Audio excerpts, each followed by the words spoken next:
welcome back. We have another story, another journey, another narrative. And I love doing this because now I get to actually interview people that I've known for quite some time.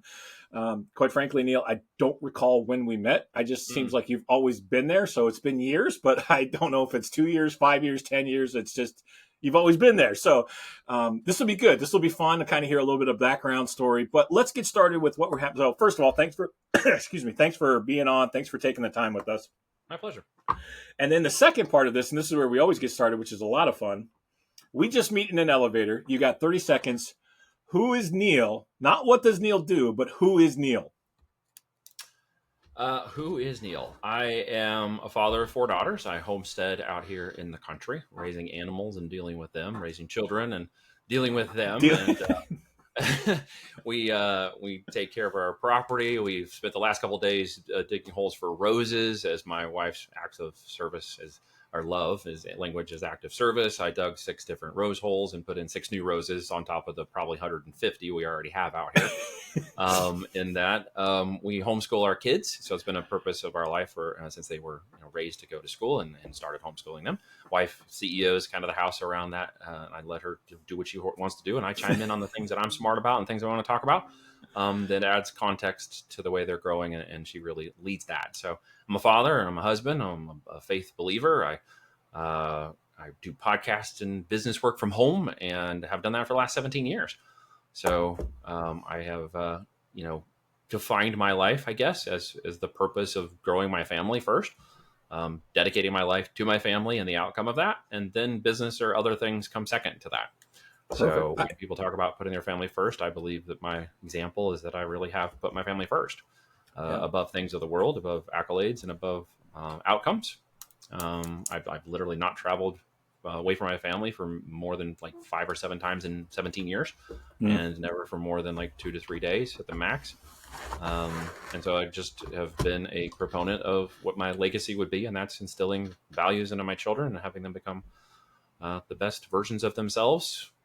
Good. So that's a long, we're up way in the clouds now with the skyscraper. That was a long 30-second elevator ride. Is that more than 30 seconds? But I had you engaged. Just maybe a smidge.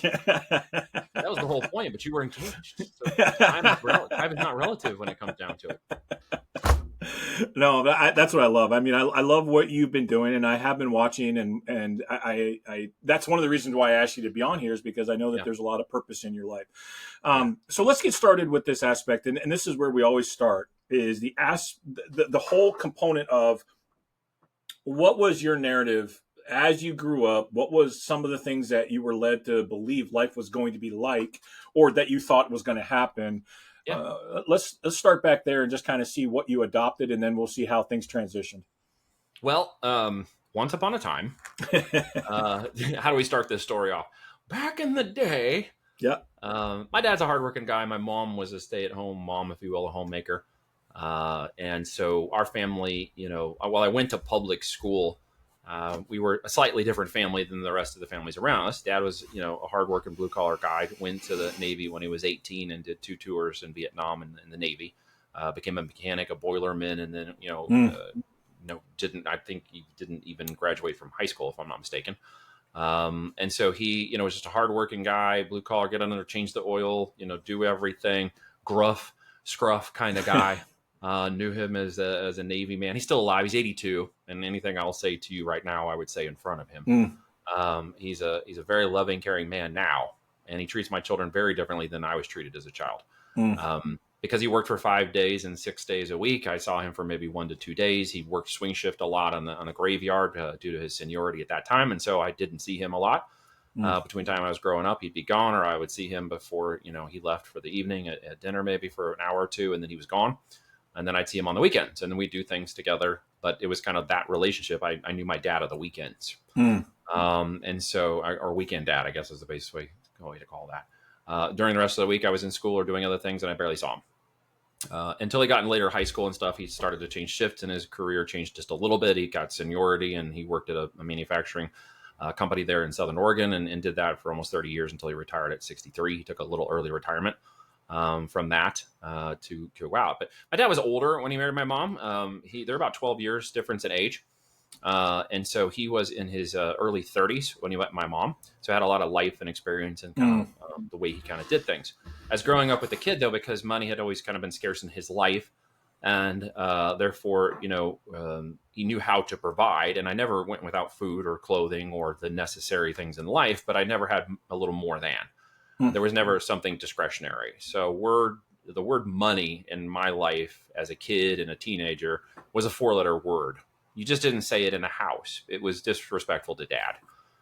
Dad worked hard. He gave you what you needed. And if you complained or wanted something above what you had, you were being disrespectful. So you simply didn't talk about it.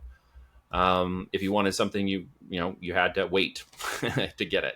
And there was just myself and my sister, who's 2 years older than me. We didn't have a ton of kids, but we also just, got by with what we got by on. And they made a nice little house. He got a VA loan, and it was a $50,000 buy when he bought it. And they completely revamped that house and stayed there for almost 30 years.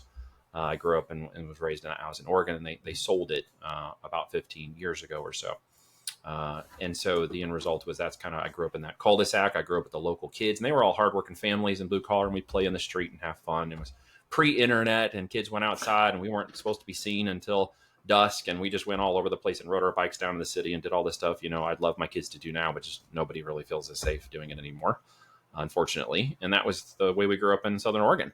It was a hardworking lumber town at that point, and until the spotted owl environmentalists came into Oregon, we were a hardworking blue collar town, and had a big flex for a little while and turned into now mostly industrial and work. And it transitioned quite a bit in that area. I still have family in that area, but Dad and stuff, and growing up and just his background and his history and all that stuff, there wasn't much we talked about, quite honestly. There's an interesting concept here, and I want to go just a hair deeper, because you were talking about the money issue. What was the formation of a belief, or what did you come to expect in your life because you said that money wasn't something? It was like the 4-letter word. How did that term money was scarce?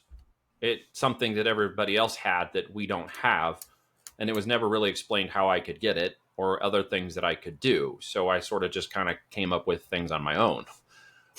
My friends had money. They got cars. I did not. I got to borrow my dad's truck later when it was available to kind of drive, but I didn't have my own car.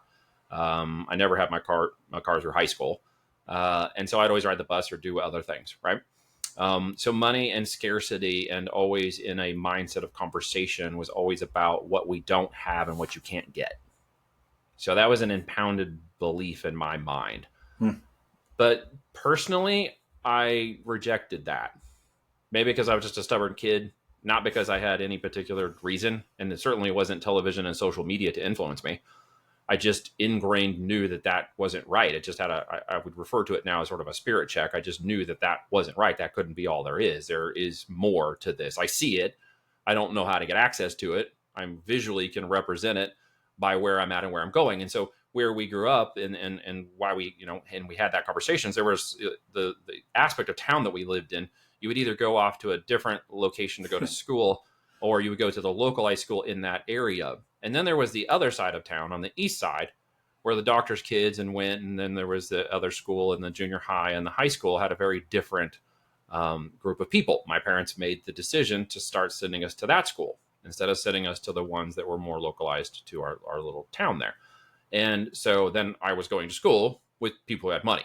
And they drove the cars, and they got the nice ones and the new cars and the 16th birthday and all this stuff. And I didn't have any aspect. So I knew it existed, and I knew other people had it, but I had no idea how to get it. And from home, from my conversation with mom and dad, et cetera, there was nowhere to get it from. And when I wanted to get a job, the answer was always no. Now, I never done anything to get in trouble, and I had a 3.0, 3.8, and then, my junior year around a 4.0 in school. So I had no reasons really for them not, other than just their own scarcity, their own concerns about life and fear and money and all this stuff placed on me. So whenever I wanted to do something, go somewhere, I wanted to get a job, I wanted to expand, the answer was no. Right. So the one thing I could do, and I did start to do, was go out and start mowing lawns at the neighborhood houses just to make some side hustle cash. So how old were you when you did that? What was the start? 14 years old. I'd take the lawnmower and I'd go to the neighborhood houses and I'd mow their front and backyard. It was $5-10, whatever I could get, from them. And I had about 5 or 6 houses, and that gave me some extra side hustle cash. And so that's just how I kind of started to learn to make money. like just mowing lawns was making money. And I was like, hey, I want to do more of this. Because I can see now that I can do things to get money. And I started thinking about it a little differently. But I had some family members who started building businesses at that point, and they had their family's history was more in the business world and stuff. And my uncle was starting a company in San Diego. He was building boats, and I got to witness that kind of thing from the ground up. And I kind of saw what he was doing and building boats and then racing boats from San Diego to Hawaii and just kind of growing that whole thing up. And my mind was just like, okay, I can kind of start seeing this bigger picture. What does entrepreneurialism even mean? What is he doing? Like he's got a business. We visited his shop and I saw where they were making the boats. And it was like, I saw physical reality to something that was being created and done. And of course, my mind just went to well, if they can do it, so can I. If they can build, so can I. If they can go down this path, so can I. It was just, it never stopped in my mind to just say, I can't do that. I don't know why I constantly felt that, because in my house and with my wife, with my family, it was always the opposite. But I think it was so far on the opposite, Tim, that I just utterly rejected it. Does that make any sense? Well, it does. And it's interesting because a lot of people that I talk to, there's a significant shift that happens either through a move or a trauma or something. And very few individuals are able to see and recognize and observe and then have that kind of a shift. So it's interesting how you're actually describing this, because your observation of your immediate family, very respectful, but intuitively knowing that this can't be the way life is, not really being able to. Yeah, and then all of a sudden now seeing your uncle, who, again, part of your family, is like, oh, hey. And that's from the observation and the realization internally of being able to say, okay, here's two different paths. There's this dichotomy, and I'm in the middle somewhere trying to figure out what makes sense. And really no one could explain it to me. I didn't really have a mentor. I didn't have, in some ways, my uncle sort of became a mentor by proxy, not intention, but just by, he's around. We would go to camping events as families and I'd ask him questions.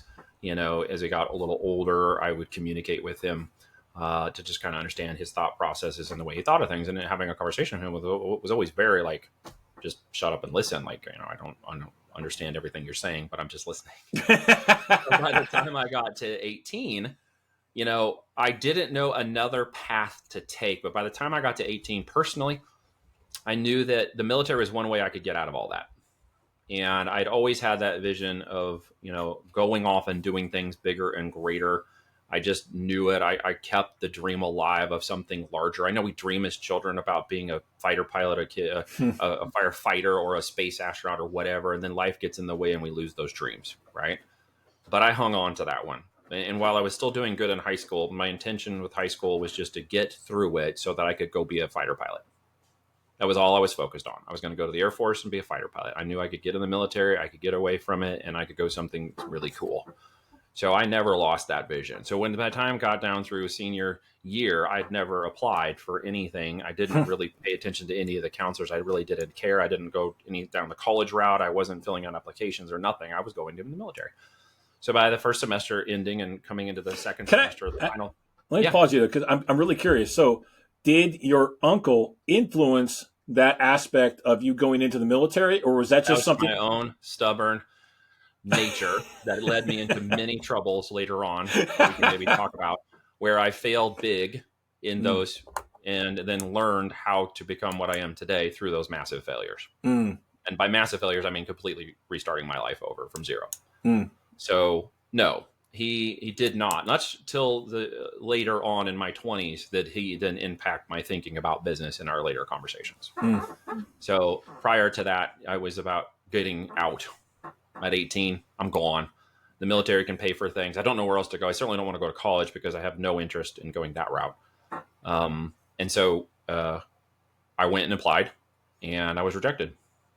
You're too tall. Can't fit in the cockpit. You're 6'4.5". You're 230. I worked out all the time, played basketball. I was very strong, physically conditioned. I just was too tall to fit in the fighter pilot cockpit. It was like, sorry, you can't fit in. It's F-16s and you can't fly them. Well, you can fly a C-130 transport, you can fly something else or a helicopter. And now in hindsight, later on, I was like, man, I maybe should have just gone and flown the helicopters. That would have been cool. But in the end, it was like, well, you can become an aviation mechanic. You can do other things. You might be able to, eventually get to the transport side because they're larger and, whatever, but you can't be a fighter pilot. You don't fit the profile. I'm like, oh, you gotta be kidding me. So the last semester of my senior year of high school, I filled out applications to go to college. Hmm. I didn't care where I was going. I just cared what money they would give and where it would be. And it was far away. I didn't apply for any colleges in Oregon where I lived at that time. I applied for colleges around the rest of the country. I was ready to go. I was out. My home life was in a bit of turmoil because of these things. My sister also made it difficult for reasons of personal nature I won't go completely into, but she did have some trouble with her emotions, let's say. And that caused a lot of chaos in the home. And most of the time I was outside of that chaos, separate, because it didn't affect me. And so I would be away from it all, or want to leave, or just close the door, or it was just things that my parents were dealing with on a much more, let's say, desperate level. And so by that, I kind of get shuffled aside a little bit to just do what I'm going to do. And I stayed out of the way. And that created an environment that I no longer wanted to be a part of. So the moment I could get out of that, I wanted to get out of it. And I basically applied to all these different colleges. I had the GPA and everything else. I didn't have the money to get into some of these other colleges. And I certainly wasn't going to borrow from my parents. I didn't ask them for anything I wasn't about to. And so I had actually applied for writing scholarships and music scholarships. I got writing and music scholarships, and I got work study, and it paid for almost all the college semester tuitions in a little place called Lamoni, Iowa, in a little town called Lamoni, in a place called Graceland. Not the one you think of, but another place. Now it's called Graceland University. But it was tied to part of the church that I used to go to, and I knew some of the friends from my church group in the past that were going to end up there, and so I went there. I literally went from Oregon to Iowa, and got off the plane as a young. I was young because I was 17 until February of the year I graduated, and graduated in May. So I was in early age in a class. So I literally just turned 18 and then graduated in May. And by August, I had flown to Iowa. So I was pretty green. And there's nothing to do in a cornfield in Iowa in a college except get in trouble and drink. And you think, well, it was a little institution. It had 1,100 people. You can't possibly find any. Oh, yeah, you can find lots of trouble in a cornfield in Iowa. And I did. And I got banned from school twice. And I had to reapply and get readmitted. I went there on music scholarship. So I played music. I played jazz and trumpet. I played in the marching band. And that was one of the reasons I got to be there. But what was the saving grace of that? After being, failing out in the second semester of my first year, and then being reapplied, and then the second semester of my second year, I failed as well and had to go in front of the president and give it, why am I going to be here? I didn't know where else to go, so I just made a concerted effort to stay there because I didn't know where else to go. So they readmitted me again under probation and said, "This is your final thing. If you screw up again or your grade average goes, below this, whatever, you're out." I'm like, okay, so. The saving grace was the internet, because in that time frame, the internet came online, and it came to the university. And they part of my work study was in the administration office, and they said, "Hey, we're going to turn the bottom half of the library and this one section of the building in this area down here. We're going to clean it all out and turn it into a computer lab." And I was like, "Oh, that's interesting. What's a computer?" I had some experience to Commodore 64 and stuff from my friends in the past, but this was new language, new terminology, and they were talking about Windows and networking and all this stuff that was new, and nobody had any idea what was going on. And I said, "Can I get transferred from my work study to the computer lab?" They made an application. They're like, "Absolutely." So then I went to work out of the administration offices that I was doing paperwork and crap into the computer side of their lab they had just created, where they hired a couple of people to come in and start setting up the computers and building what became the computer lab for the university, the first one. And they were, they had 20, 30 machines. They were pulling these things in like 10K a pop. And, we were in there configuring them and playing with them and learning how to build these machines in our hands. Nobody knew how to do it. And so we were just doing it on the fly. And I just started to discover that I liked it and I thought it was interesting and I was getting fascinated by it. And so then I got good at it and strong. And by the next year, I was kind of leading the teams and doing this stuff because I was smart enough now to have figured out what was going on. And I knew how to network the computers. And this was turning into a full-blown thing with the university. And we were moving them into all the professors' offices. And I was helping lead the charge of that at the university. And really discovered that was where my aptitude was. So I switched my major from from music to business and a sub minor in computer science. Discovered that computer science sucks. Did not want to be a programmer. Didn't want to Fortran, COBOL, green screen my way through the rest of my life in some dungeon somewhere, and realized that I was more in line with the business of it. And so as we got a little farther into my junior year, I was building websites, and one of them was a little website called The Bargain Guys, where it was like a mini localized exchange where students could post products they wanted to sell, and other students could connect with them, and we took a fee, and it was called Bargain Guys. And so I created a little website, and at that point I was like, okay, I'm hooked. Like, I want to do e-commerce, I want to do business, I want to do more of this. How do I 10x this, right? To borrow phrases. And so the affect of it is there was no degree. There was no one else in the university that knew how to do it. I'd already pissed off my computer science teachers because I told them they were dumb and I didn't want to do it. And so I was basically locked into a corner, and it was like, well, now what? And so a very astute friend of mine just said, well, you have to leave and you got to go get a job. You got to go get a job, find somewhere where you can monetize this. You've got to get out of the university. So I ended up in Kansas City, took a job actually in a little place called Blue Springs on a contract for hire, which is basically just meant he was throwing me some 1099 cash to go out and network computers with banking relationships they had. So I was then traveling all through the Midwest with my car, going to different places, networking and answering support and questions and consulting through his relationships with the banks and supporting that aspect. In the background, teaching myself how to do HTML, ASP, active server pages, knowledge, and I was on the fly learning how to code in my way and building applications and stuff in that process, which actually led me to a contract. Is this boring you? I'm sorry. I don't know. I don't look for it. But it's sort of answering your question, but I can stop. But the thing is how does, because when we look at the narrative, how does that impact? What was the shift that caused the whole component of being able to shift you from money and money being a 4-letter word to now you're in a position where, holy mackerel, the world's money. Yeah, the whole world is my oyster because nobody's teaching computer, nobody's teaching how to build websites. Yeah, I can relate because we went to college about the same time. They brought computer. Like, I could totally understand this. But how did that shift your perspective? Like, now what are you doing, and what is the belief in? Well, I learned how to make money. I was trading my time for money still, and I went from the $4.75 an hour at the computer lab to $15 an hour. And I'm like, great, if I can make 15, I can make 20. So then I applied to another job where I was making 20, and then I was there for 6 months, and I asked for 27, and they gave it to me. So now I'm making 27 an hour in less than 18 months after entering the corporate world. And then from there, I was asking for more money, and then literally being contracted into a company in Sprint, I learned, about another money opportunity. So I was following the dollars because my experience would lead me in. If I just asked, people were like, well, tell us what you can do. And then they would give me the chance. And so I quickly figured out it was who I know that gets me in the door, and it's what I know that keeps me there. And if I didn't know how to figure it out, I'd stay up till midnight and 2 a.m. figuring it out. Yeah. And so I said I could do it. So it came from the goal of money is a 4-letter word, or I shouldn't say goal. The concept of the belief money is a 4-letter word to the world is my oyster, and I can just keep working and make more and more and more. I'm sensing though that there's another shift in here because I know. Yeah. So where did that lead you to, and then how did you shift out of it, and where are you at now? So in long story short, I took that contracting job. I was on the interwebs inside of the intranet of Sprint at that point, and they had a cattle call internally to create a division called PCS with the mobile phones. And so I saw that as my opportunity to take a massive leap forward. So I applied, and I actually became an employee of Sprint as one of the first contracted employees to go in as part of their PCS division and launch the first cell phone. So on the inside of Sprint, I got to see a hyper-growth situation. For 5 years, I helped lead teams and created knowledge management, AI systems, and learning language systems to help support the growth of the PCS division from 2,500 employees to 25 contracted call people to 25,000, and we went from 5,000 to 80,000 employees. So I got to witness an inside hyper-growth situation that showed me the capabilities of what a good offer to the world, and when it wants it, how fast it can go. And I got to see a unique situation with a mobile company from the inside up.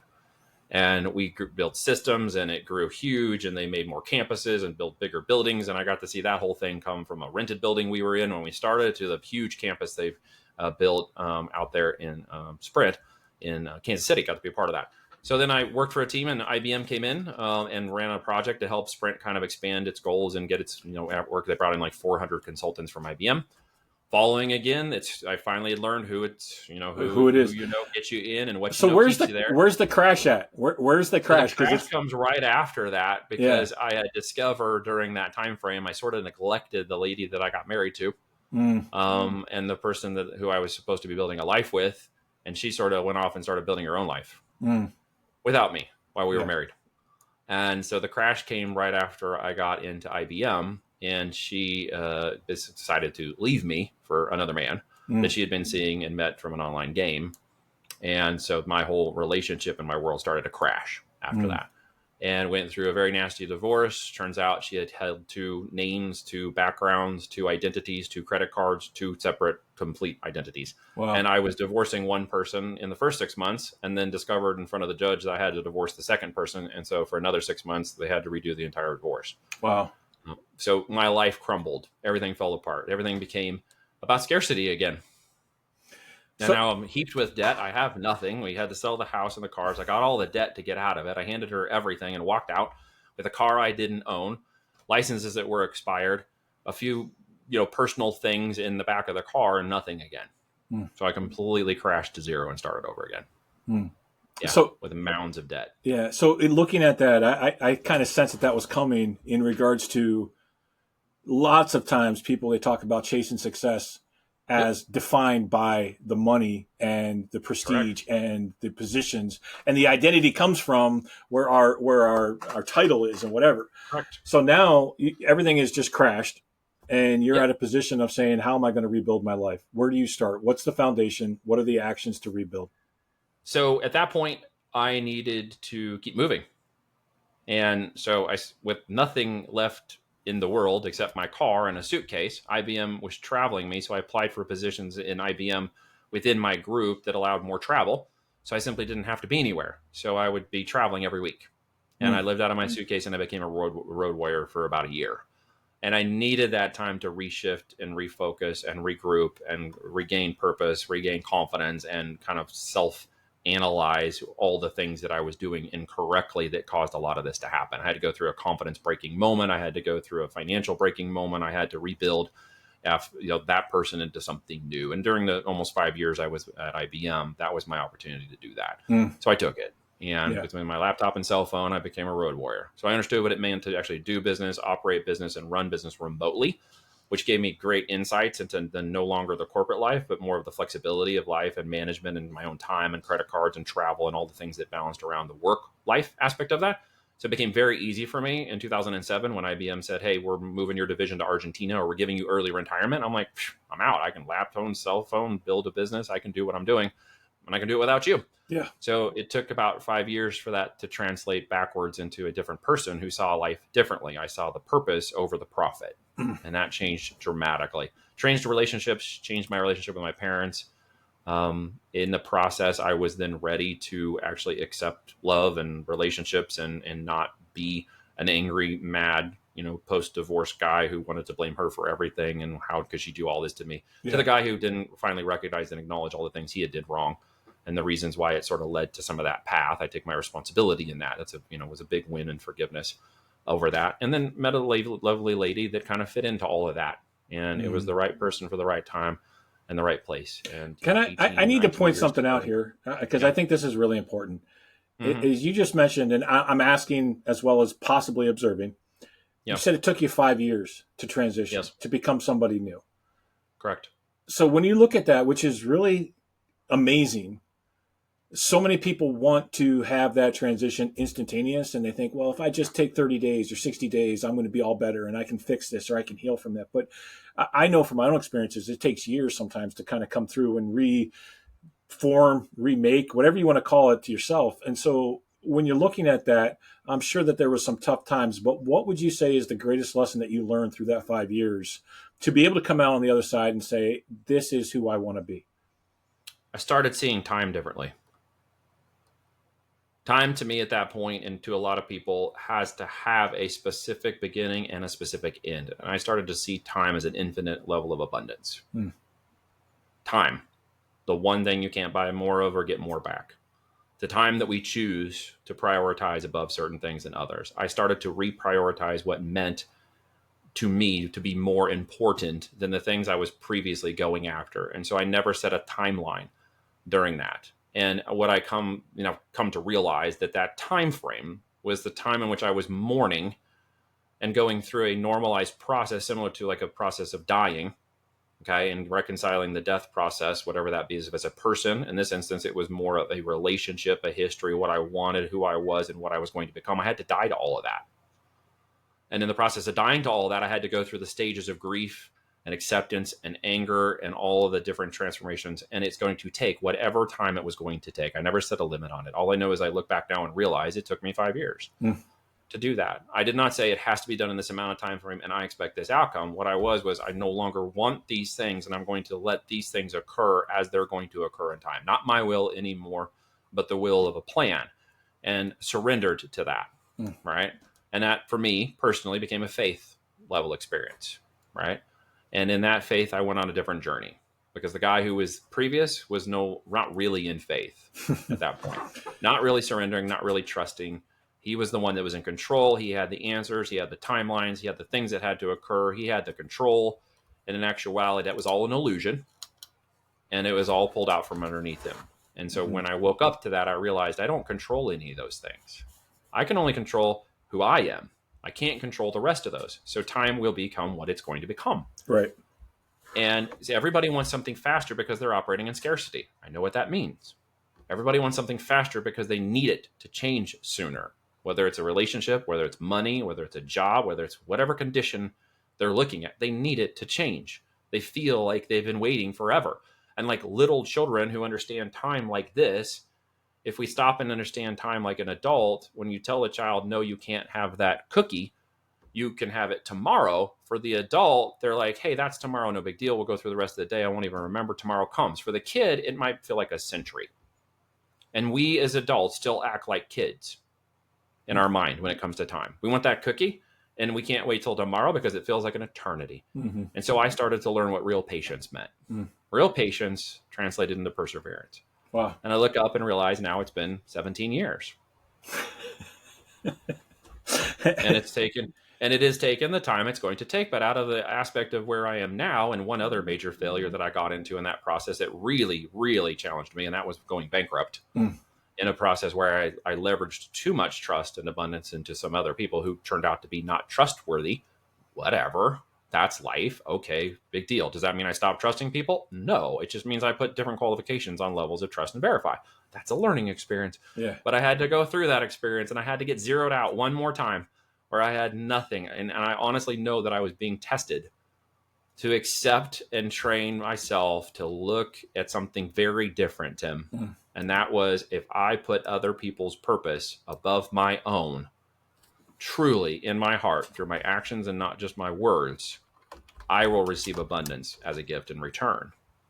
And when I truly understood that, things dramatically changed for me. Yeah, that's pretty amazing. If you were to look back on yourself and say, hey, Neil, you're going through this, but this is, what would you give yourself advice? What would be the thing that you would try to say? What would you try to recommend? Would it be okay if I just said, don't answer that question? You're going to love how it works out. Isn't that interesting? You can't avoid the pain. What the question insinuates is that if I went back and told that person something, and I stopped them from doing this and told them to go do this, in essence, I would cause them the ability, quote unquote, to avoid the pain. And that's not the point. It is from the pain and suffering of change that we then grow and expand and see true abundance. And without it, you'll never receive it. So if you're constantly afraid of failure, if you're constantly afraid of trying things, starting things, failing at things, losing money, losing time, whatever, you will never truly receive abundance because you're never really willing to feel the pain. I love that. I love the fact that you look at that, because we all grow outside of the comfort zone, and that's where the pain is. It's outside of your comfort zone. But that's where the greatest rewards come from. Absolutely. And so, I know that now as a fact of life. Yeah. So now to teach that to my children, to teach that to my business leaders has now become my purpose. And, my children are starting to learn that because they are with me every day, because I chose to homeschool them. And that's a very big change in the way I was doing life after IBM. Was I wanted them to be power kids and go out and, conquer the world and do better than I did and better than my dad did and just keep lifting it up. But I had that a very different trajectory. My trajectory was now to pour into them, pour into their lives, pour into their interest, and do it at a more one-to-one relationship, which means I had to take them in and out of the world to do that, which I've done. And then introduce the world back. So now I got a 15-year-old who's a published novelist who didn't need my motivation to spend every day for 2 to 3 hours writing a book. She did it on her own for the last year. And we've now published her first book at 15. And it is really good. I don't mean to brag on her because I got her. I told the editor, hey, listen, I'm hiring you to tell me if this kid needs to stop. If this isn't her bent and she shouldn't be spending time and this is not what she's really meant to do, then I need you to tell me that it has to stop. You're her coach. You're her mentor. Yeah. The editor read the book, read the manuscript, and said, no, I'm going to help this kid. There's raw talent here. That's awesome. And I'm like, great, let's do it. And now we got her book, and the paper book is coming up very shortly. That's awesome. To have it published, and she has done a very, very good job with it. And that's exciting. That's why, especially as dads, we get to brag a little bit about our kids doing stuff. So how can doing a great job? I tell you. What's that? I'm a pragmatic person. I'm not going to just, I'm not going to let my kids stand on stage and sound like a shrieking cat if they don't sound like right? They're not going to sing if they can't sing. Right. So, I mean, we talked a lot about, and I love this whole perspective and the time, and that's going to probably be our major clips as far as if you haven't listened, go back to that whole patience and perseverance, because that is the key to this entire conversation. But I know that you have teams, you've got leaders, you got businesses. How can people get in contact with you to learn more about what you do in regards to the businesses? And I know you do marketing, you've got e-commerce, you got a lot of different things going on. So how can they get in contact with you? In simple terms, I'm all over the web. It's Neil Twa, TWA. When you Google me, you won't miss me. You'll see my website, you'll see my Facebook, you'll see all my social media, Instagram, etc. Connect with whatever method is most appropriate to you. And one way or another, you'll reach me or a team member. Perfect. The thing about time, for that one last word. Yeah, absolutely. Let's do it. If someone's listening to this and time feels like scarcity because they're already working 50 hours a week and they're not sure how they can change, you have to change the way you think about time. This is the final moment, okay?